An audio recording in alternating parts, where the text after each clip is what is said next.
everyone, welcome back to 10 Acres and a Dream. Today we're going to show you a Badland winch review. Yep, so we've got the Harbor Freight 12,000 pound Badlands winch. I've had this thing for over a year now and have put it through some very abusive definitely abusive situations. So I've had to replace some stuff and change some stuff on it, so I'm going to tell you the pros and cons on it. So without further ado. Alright, so the first thing I did on this winch, I had to change the wiring on it. I'm going to tell you, current makes all the difference in the world. So this is the stock little 4-foot piece that came with it. I kept that the same. I've got these big Anderson connectors right here on my truck and my tractor. So going from the winch to the battery, I had some Harbor Freight 2-gauge jumper cable leads on there, which were aluminum clad. Basically they're aluminum that they just coat the outside with copper. And I thought, man, this winch is weak. So I went ahead and I upgraded that to number 2-gauge welding wire, and that made a huge difference. Also, you've got to have really good connectors on your post so you can get the current back there. So like I said, current, that is key. That has everything to do with what you're going to get out of this winch. It is plenty powerful. As a matter of fact, I bowed this box blade out. You can see that in one of my other videos mentioning that, and I had to, that's what these brackets right here are for. I had to suck this thing back in and then put these in here for some added support on the top so I don't bow the thing out again. That's how hard it pulls when you chain the front of the tractor to a tree.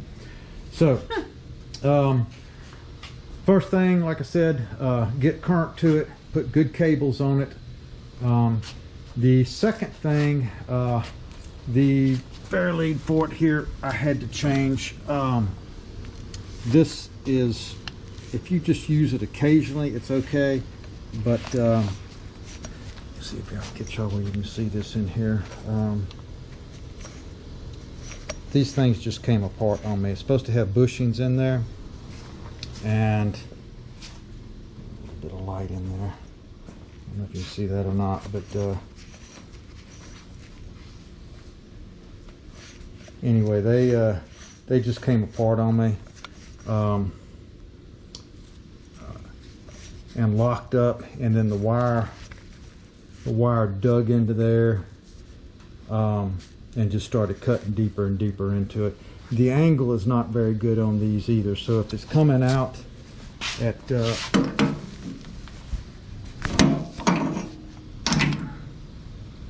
cable, let's say, is coming down or something, or you're pulling down like that or up, it's not a good angle. This should be further over to protect you from that, and it digs into there.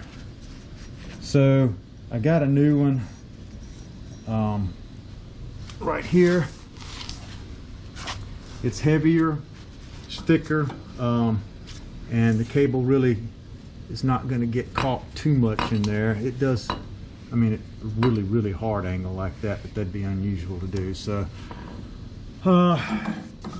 that was the I guess a failure of it, but again, this was after a lot of heavy hard use on it. So cables, Fairlead on the front, and then the actual steel cable for the winch. I never let my winch touch the cable touch the ground, but what I was noticing on mine, deep in here on the drum, when I was using a tremendous amount of force on it, it was fraying the cables in the back, or not cables, the cable in the back, so I'd have little frayed pieces, and I mean, even using leather gloves, even heavier than these, you touched it, it'd poke through there and puncture you, and it just got to the point that was so bad, I was just like, it's like, man, anywhere I touch this thing, it's going to get me. So I had to replace it, and I thought, well, let's go ahead and upgrade to the Kel-bar rope. And since I really, like I say, I go through great caution and to make sure that this thing never touches the ground or rubs on anything. So like I said, the Kel-bar rope, that was number 3. So cable, the roller here, then changed the rope on it. And then the other issue I had, I love this remote too. It's we use it a lot. Man, it's it's very helpful, especially with things that are at a diagonal going down or pulling things up. if you're back out, like if I'm behind way down in the woods and I've got this cable connected to it, and I've got a cant hook on it, and I can have the remote in one hand, the cant hook in the other, rolling the log to get it over an obstacle. Very much absolute necessity. I'd have paid twice for it. It's extremely handy to have. And I've got the remote mounted right there. It's a little custom mount for it. Works very well. However, if the battery runs dead on you, then make sure you've got your manual plug-in one, or you're not going to finish your job. Ask me how I know. So anyway, just changed the battery in it after about a year, and like I say, this is the 12,000 pound. This was just a wild gamble to see how well this thing would work, and I have really used this thing hard. So yes, I mean, you talk about how many times have we used this winch and the power that it requires. I mean, it's a horse. Snapped shackles on it. Yeah. Using 8-to-1 mechanical advantage, broken chain, logging chain. I mean, I have really put this thing through the ropes here.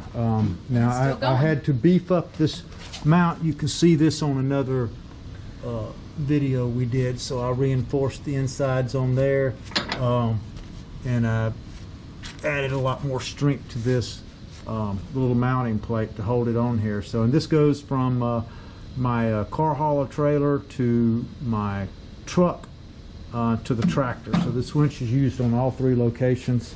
Overall, I do recommend it. It's done very well, far better than I ever expected. So long-term review, definitely 2 thumbs up. Harbor Freight did a good job on this one. Now we're going to go pull a stump out of the ground. That'll be fun. Put it to work here. So thanks for watching, guys. Y'all have a good one.